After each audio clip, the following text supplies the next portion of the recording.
Hello guys, welcome to my channel Katha Premi. कथेचं नाव आहे dangerous इश्क भाग 58. अक्षतचे गाल लाल झाले होते आणि जुनून दात ओठ खाऊन रागाने थरथरत त्याच्याकडे पाहत होती. जसा अक्षत पुन्हा एकदा तिच्या दिशेने पुढे वाढू लागला, जुनूनने त्याला जोरात धक्का दिला आणि म्हणाली, खबरदार, जर मला हात लावण्याचा प्रयत्न केला तर. आता तर फक्त एक थप्पड मारली आहे. जर तुझा जीव पण घ्यावा लागला ना, तरी मी मागे हटणार नाही. तुम्हाला काय वाटतं की अशा पद्धतीची रेकॉर्डिंग ऐकून तुम्ही मला माझ्या मिस्टर गँगस्टरच्या विरुद्ध कराल? अजिबातच नाही. प्रेम करते मी त्यांच्यावर आणि प्रेमाची पहिली अट इबादत. ती पूजा असते आणि जिथे इबादत असते ना, तिथे संशयाला जागा नसते. तुमची काय गोष्ट आहे? जर मिस्टर गँगस्टर स्वतः कधी येऊन मला म्हणाले ना की त्यांना मला त्यांच्या भावासोबत शेअर करायचं आहे, तरीही मी त्यांच्यावर संशय घेणार नाही. मी हाच विचार करेन की कदाचित त्यांची काहीतरी मजबुरी असेल आणि जर ते खरंच असं म्हणाले ना, तर मी आनंदाने तुमच्या बेडवर येऊन जाईन. कारण मिस्टर गँगस्टरने मला ते दिलं आहे, जे एक मुलगी फक्त स्वप्नात पाहू शकते. स्वप्नातच नाही, स्वप्नातच काय, हकीकतमध्येही कोणी एवढी इज्जत आदर पण देत नाही आणि एवढं प्रेम पण करत नाही. त्यांच्यासाठी तर मी काहीही करायला तयार आहे. पण मला माझ्या मिस्टर गँगस्टरवर पूर्ण विश्वास आहे की ते काहीही करू शकतात, पण आपल्या जुनूनचा सौदा कधीच करणार नाहीत. अक्षत रागाने थरथरतच म्हणाला, सौदाच केला आहे त्याने तुझा. म्हणूनच जेव्हा मी तुला माझ्या रूममध्ये घेऊन येत होतो तेव्हा त्याने तुला रोखलं नाही. नाहीतर तो तुला दुसऱ्या कोणाच्या बेडरूममध्ये का जाऊ देईल? त्याचे बोलणे ऐकून जुनूनसुद्धा विचारात पडली की आरवीने तिला अक्षतसोबत त्याच्या बेडरूममध्ये का जाऊ दिले. पण पण ती फक्त एका या गोष्टीवरून आरवीच्या प्रेमाला खोटे ठरवू शकत नव्हती. तिने एक दीर्घ श्वास घेतला आणि म्हणाली, तुमची ही चुकीची समजूत आहे की तुम्ही त्यांचे भाऊ आहात आणि त्यांच्यासारखे आहात. पण एक गोष्ट सांगू, तुम्ही त्यांच्यासारखे अजिबात नाही आहात आणि याचं कारण आहे तुमचं घाणेरडं रक्त. माझ्या मिस्टर गँगस्टर एक माणूस आहेत आणि तुमच्या आत तर एका प्राण्याचं रक्त वाहते. मग तुमच्याकडून काय अपेक्षा ठेवणार? जे करायचं आहे ते करून घ्या, पण मला माझ्या मिस्टर गँगस्टरच्या विरोधात तुम्ही कधीच करू शकणार नाही. असे बोलताना ती आपले डोके नाही असे हलवत होती. पुढच्या क्षणी ती लगेच त्या रूममधून पळत बाहेर आली आणि अक्षत आपल्याच जागेवर उभा राहिला. त्याच्या पायाखालची जमीनच सरकली होती जेव्हा त्याला समजले की आरवीने आपल्या आईचे सत्य जुनूनला सांगितले आहे. म्हणजेच आरवी तिच्यासाठी एवढा वेडा झाला आहे की त्याने आपले कोणतेही सिक्रेट ठेवले नाही. तो रागाने दात खात म्हणाला, काय म्हणाली होतीस तू?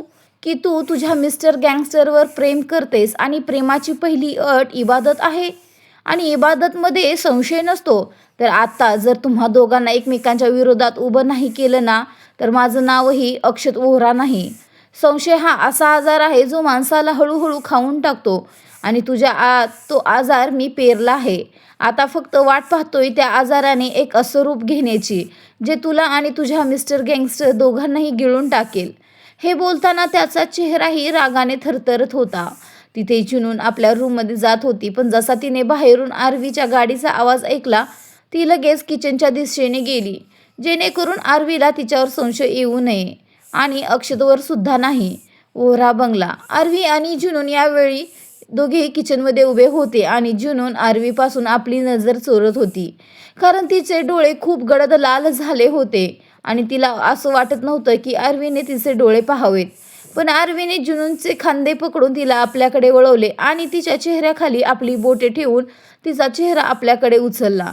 जशी त्याची नजर जुनूनच्या डोळ्यांवर पडली, तिच्या डोळ्यांचा तो गडद लाल रंग पाहून त्याच्या चेहऱ्यावरील हावभाव कडक झाले. तो रागाने म्हणाला, तू रडली होतीस का? त्यावर जुनून लगेच म्हणाली, नाही, अजिबातच नाही. ते माझ्या डोळ्यात काहीतरी गेलं होतं, असं म्हणत तिने आरवीचे हात आपल्या खांद्यावरून हटवले आणि डोळे साफ करू लागली. आरवी दात खात म्हणाला, मला वेड्यात काढण्याचा प्रयत्न करू नकोस. त्यावर जुनूनही लगेच म्हणाली, मी तुम्हाला वेड्यात का काढू मिस्टर गँगस्टर? मी रडत नव्हते, माझ्या डोळ्यात काहीतरी गेलं होतं आणि तुम्ही सांगा ना, मी का रडू? माझ्याकडे रडण्याचं काही कारण आहे का? तुम्ही सोबत असताना माझ्या डोळ्यात अश्रू का येतील? आरवी उपरोधिकपणे हसून म्हणाला, तुला माहीत आहे काय, खरं तर हेच आहे की मी सोबत असताना तुझ्या डोळ्यात अश्रू नाही आले पाहिजेत.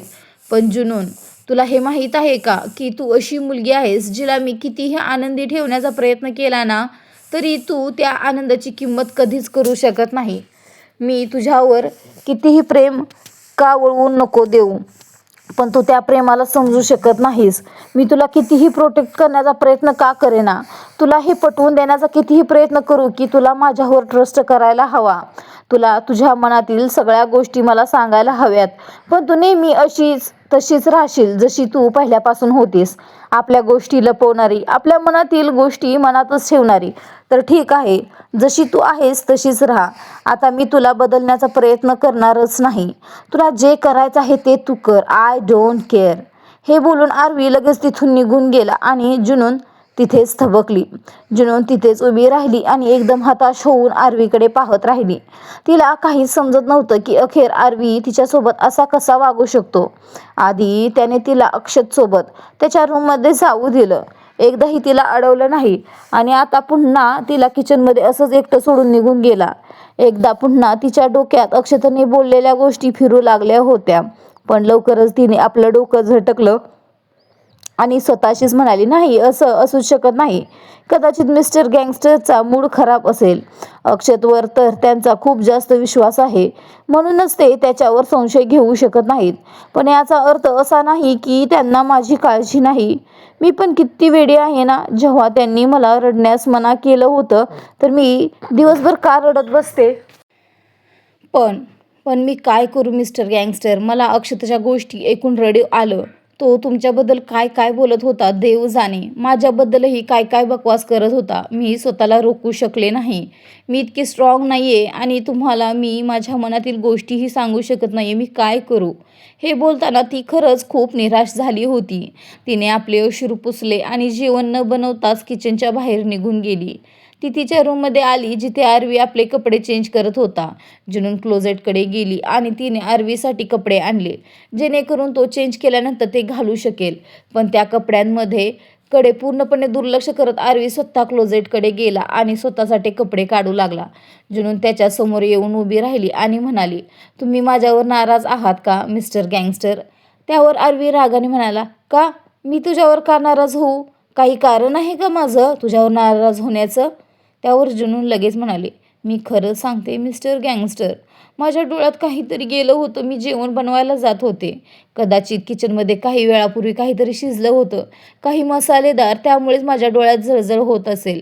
आरवी उपहासाने हसला आणि म्हणाला, तुला माहीत आहे ना जानम, खोट्याला पाय नसतात. आता तू म्हणत होतीस की तुझ्या डोळ्यात काहीतरी गेलं असेल आणि आता तू म्हणतेस की तुझ्या डोळ्यात जळजळ होत होती. कमीत कमी खोटं तरी एकच ठेव, जर खरं सांगू शकत नाहीस तर. हे बोलून तो लगेच तिथून बाजूला झाला. जुनूनने त्याच्याकडे पाहिले आणि म्हणाली, मला भूक लागली आहे. आरवी चेहऱ्यावर कोणताही भाव न आणता म्हणाला, तर जेवण कर मग. जुनून त्याच्याजवळ आली आणि म्हणाली, जोपर्यंत तुम्ही तुमच्या हाताने मला भरवणार नाही तोपर्यंत मी जेवणार नाही. आरवी आपल्या शर्टचे बटन बंद करत म्हणाला, माझ्याकडे आणखीही खूप कामं आहेत. दिवसभर तुला पॅम्पर करत बसण्यासाठी मी इतका फ्री नाहीये. हे बोलून तो थेट रूमच्या बाहेर निघून गेला आणि जुनून फक्त त्याला जाताना पाहत राहिली. आरवीने आजपर्यंत कधीच तिच्याकडे असं दुर्लक्ष केलं नव्हतं जसं तो आता करून गेला होता. पुन्हा एकदा तिच्या डोळ्यात अश्रू आले आणि ती रडत रडत म्हणाली, हे सगळं तुमच्यामुळे होतंय अक्षत. याआधीही तुम्ही माझं आयुष्य उद्ध्वस्त केलं होतं, माझ्याकडून माझं सगळं काही हिरावून घेतलं होतं, आणि आता पुन्हा एकदा तुम्ही माझ्याकडून माझे मिस्टर गँगस्टर हिरावून घेत आहात.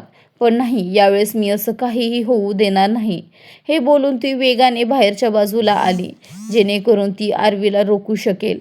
पण जशी ती दारापाशी आली तिने पाहिले की आरवीची गाडी बंगल्याच्या बाहेर जात होती. आता ती पूर्णपणे निराश झाली आणि रडत रडत आपल्या खोलीत परत आली. बेडवर पडून ती रडू लागली आणि रडता रडता ती कधी काही न खाता पिता झोपी गेली हे तिचं तिलाच कळलं नाही. दुसरीकडे आरवी यावेळी गाडीत बसून ड्रिंक करत होता. त्याची गाडी एका रस्त्यावर थांबलेली होती आणि त्याच्या हातात वाईनची बाटली होती. त्याच्या डोळ्यासमोर जुनूनचा चेहरा फिरत होता आणि तिचे ते लाल झालेले डोळे त्याला वारंवार आठवत होते. जुनूनच्या डोळ्यातील अश्रू आठवून त्याचे स्वतःचे डोळेही गडद लाल झाले होते. तो जवळपास 2 तास तिथेच आपल्या गाडीत बसून राहिला आणि त्या 2 तासात त्याने कमीत कमी 3-4 बाटल्या वाईन संपवली होती. तसेच सिगारेटचे 2-3 बॉक्सही रिकामे केले होते. पण तरीही त्याच्या मनातील अस्वस्थता आणि राग शांत झाला नव्हता. सिगारेट आणि वाईनचा धूर त्याच्या मनातील वादळ शांतच करू शकला नाही. 3 ते 4 बाटल्या वाईन पिऊनही त्याचा जीव शांत नव्हता. रात्रीची ती वेळ. त्याने आता गाडी परत ओव्हरा बंगल्याच्या दिशेने वळवली आणि काही वेळातच त्याची गाडी बंगल्याच्या पार्किंग एरियामध्ये पार्क झाली.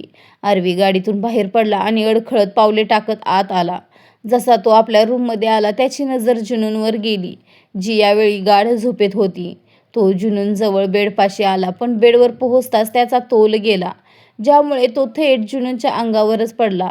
जसा तो जुनूनवर पडला, जुनूनच्या तोंडून वेदनेने एक किंचाळी निघाली आणि ती लगेच जागी होऊन बसली. तिची नजर जेव्हा आरवीवर गेली आणि तिने आरवीला इतक्या नशेमध्ये पाहिले तेव्हा ती पूर्णपणे थक्क झाली. ती पटकन त्याला सावरू लागली. जुनूनने स्वतःला सावरत त्याला विचारले, "तुम्ही आता ठीक तर आहात ना मिस्टर गँगस्टर? तुम्हाला कुठे दुखापत झाली नाही ना?" तिचे बोलणे ऐकून तो खूप अडखळत आणि नशिल्या आवाजात म्हणाला, "दुखापत? तुला जाणून घ्यायचे आहे का की मला कुठे दुखापत झाली आहे?" जुनूनने प्रश्नार्थक नजरेने त्याच्याकडे पाहिले. दुसऱ्या क्षणी आरवीने तिचा हात पकडला आणि तो आपल्या छातीवर ठेवला. जुनूनचे आश्चर्य आता आणखीनच वाढले होते. आरवी पुन्हा एकदा अडखळत म्हणाला, "मला इथे दुखापत झाली आहे आणि तीही खूप खोल, कारण ही जखम तू मला दिली आहेस. तुला माहीत आहे, मी तुझ्यासाठी जे काही करू शकत होतो ते मी केले. तुझ्यावर जितकं प्रेम उधळता येईल तितके मी उधळले. तुला स्वतःवर जितका विश्वास द्यायचा होता तितका दिला. पण बदल्यात मला काय मिळाले? काहीच नाही. ना तुझ्याकडून प्रेम मिळाले, ना तुझ्याकडून विश्वास मिळाला. प्रत्येक वेळी मला वाटते की तू तुझ्या मनातील गोष्ट मला सांगशील, पण नाहीच. तुला तर काही देणं घेणंच नाही की तुझ्या मिस्टर गँगस्टरच्या डोक्यात काय चालले आहे, त्यांना काय हवे आहे. तू फक्त तेच करशील जे तू नेहमीपासून करत आली आहेस. ठीक आहे मग, आता तुला जे करायचं आहे ते कर. इथून पुढे मी तुला काहीच बोलणार नाही.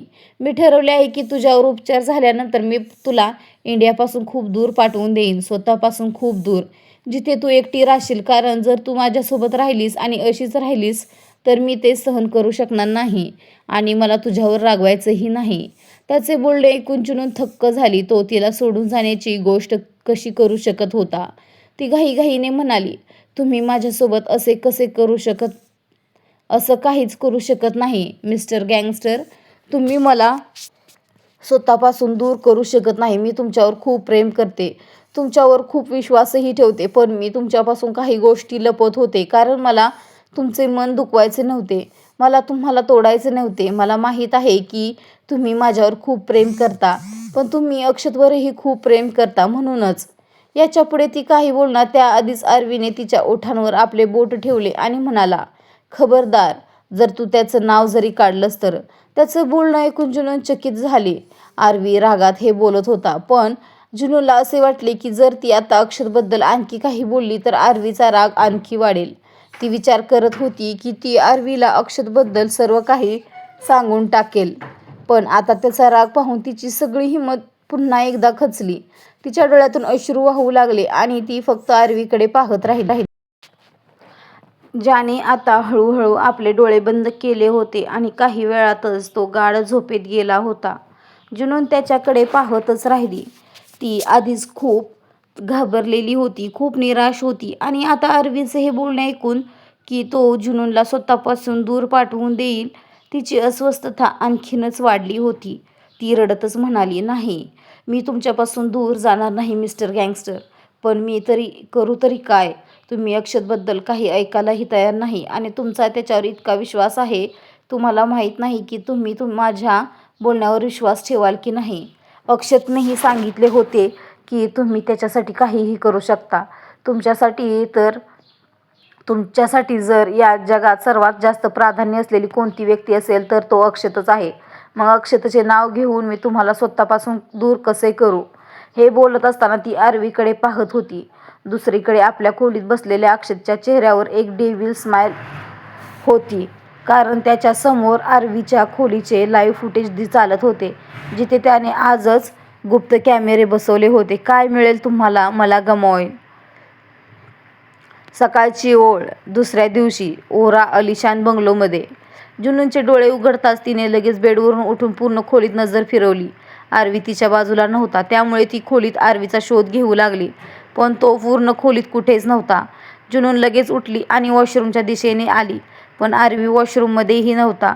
जुनून अस्वस्थ होत म्हणाली, मिस्टर गँगस्टर घर सोडून तर गेले नाहीत ना?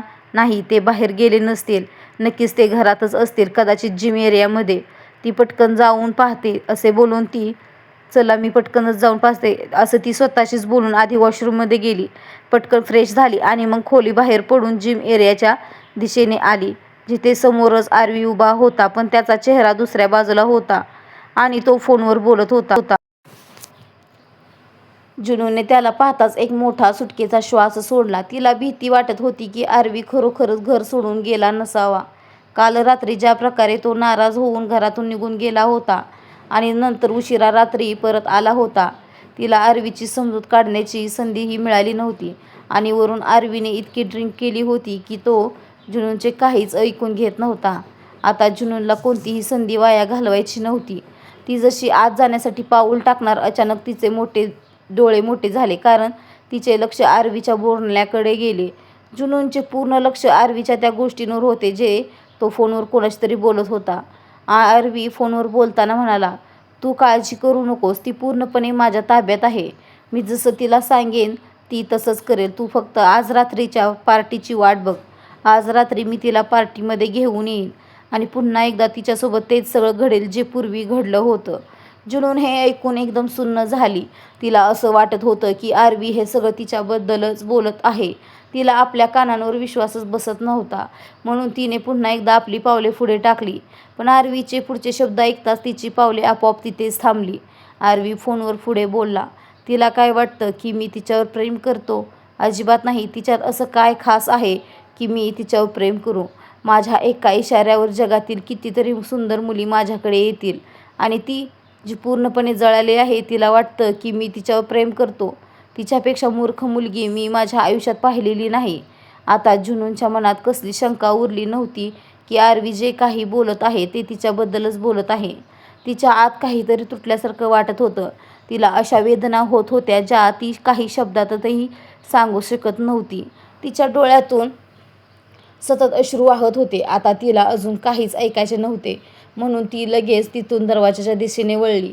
पण जाता जाता तिने आरवीचे पुढचे बोलणे पुन्हा ऐकले.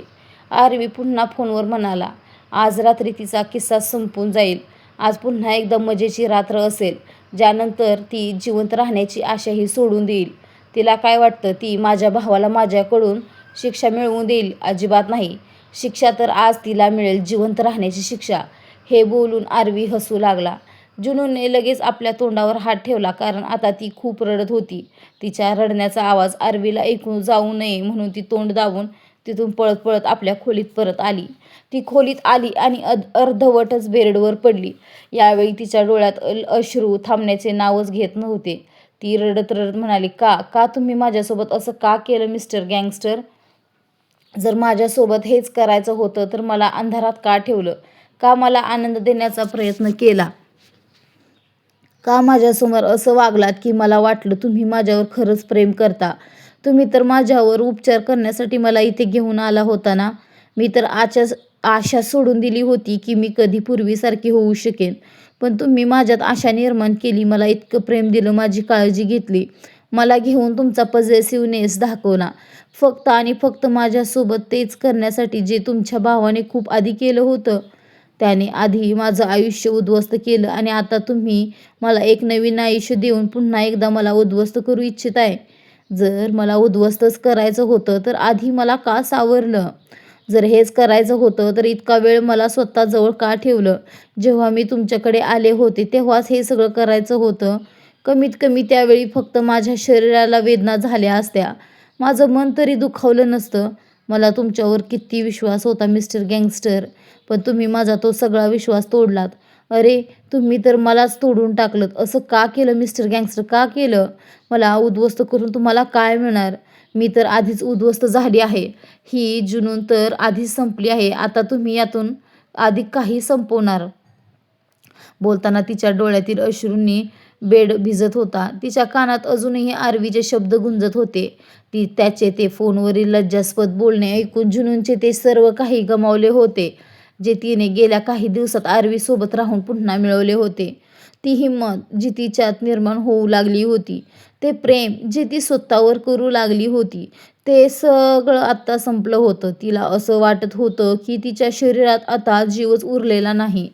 ती फक्त एक चालती बोलती जिवंत लाश बनून राहिली आहे आणि त्या लाशेलाही लोक सोडायला तयार नाहीत. तिचाही वापर करू इच्छितात, तोही अत्यंत घाणेरड्या पद्धतीने. दुसऱ्या बाजूला जुनून जिम एरियामधून बाहेर पडताच तिथे उभा असलेला रॉकी दरवाजाच्या दिशेने वळला. त्याच दरवाजाच्या मागे लपून उभा असलेला अक्षतही बाहेर आला आणि येताच त्याने रॉकीला हाय-फाय दिले. अक्षत हसत म्हणाला, "तू तर कमालच केली. आज तू खूप भारी परफॉर्मन्स दिलास." पुढे काय होतं जाणून घेण्यासाठी आपल्या चॅनलला सबस्क्राईब करा आणि लाईक करा, शेअर करा, कमेंट करा, बेल आयकॉन प्रेस करायला विसरू नका आणि हाय पण द्यायला विसरू नका. भेटू लवकरच एका नवीन भागासह. तोपर्यंत बाय.